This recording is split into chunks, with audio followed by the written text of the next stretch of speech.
যাই হোক, আরও একটা কথা আপনাদের সঙ্গে শেয়ার করব বলে এলাম। মানুষ কত ডিফারেন্স টাইপের হতে পারে। আমি বিগত কদিন ধরে ভাবছি, বিগত কদিনের কথা শুনছি, শোনার পরে আজকে আমি ভাবলাম যে মানুষ এতটাও চেঞ্জ হয়ে যেতে পারে।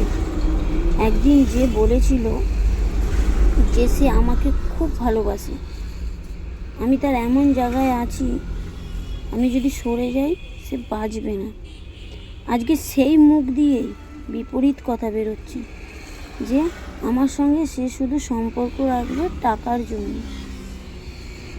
ঠিক আছে, আমি নাকি তাকে বদনাম দিয়েছি।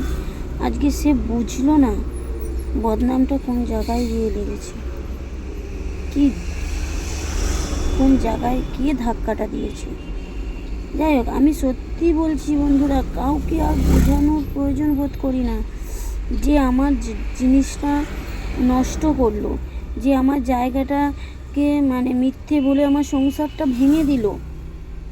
আমি জানতে পেরে তাকেও দুটো কথা বলেছি, কিন্তু তার সংসার ভাঙুক আমি চাইবো না, সেরকম বিগত দিনেও চাইবো না যে সে আমার জীবনে ফিরে আসুক জোর করে। আমি যদি কোনো দিন তার জীবনে কোথাও দাগ কেটে থাকি, সেই ভালোবাসার টান একদিন তাকে ফিরিয়ে আনবে, এটা আমার মন বলে। আমি আমার দিক দিয়ে ওই জন্য সরে গেছি। তার থেকেও বড় কথা, আজকে আরও একটা কথা শুনে খুবই খারাপ লাগলো যে সে শুধু আমার সঙ্গে সম্পর্ক রাখবে টাকার জন্য। যখনই দরকার পড়বে বলবে টাকা দে। টাকাটাই এখন ওর জীবনের সব কিছু।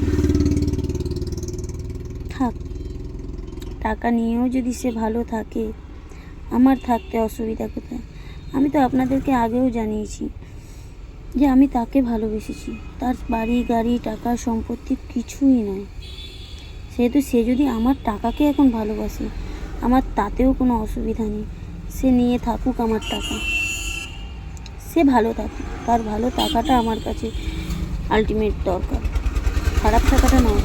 কিন্তু আমি তার কোনো দিন খারাপ চাইনি, আমি তাকে সারা জীবন ভালোবেসেছি, ভালোবেসে যাব, কিন্তু জীবনে কোনো দিন তার কাছে আর প্রকাশ করবো না। আর আমার কষ্ট, আমি সবাইকে হাসি মুখে আমার কষ্টের কথা বুঝতেই দেবো না, এতটাই নিজেকে হাসি মুখে রাখবো কেউ যাতে না বুঝতে পারে। হ্যাঁ, বাট আমি আপনাদের সামনে সব খুলে বলবো। আপনারা তো আমার বন্ধু, আর আমার নিউ ফেসবুকে যেসব বন্ধুরা এসছে তাদেরকেও আস্তে আস্তে জানাবো।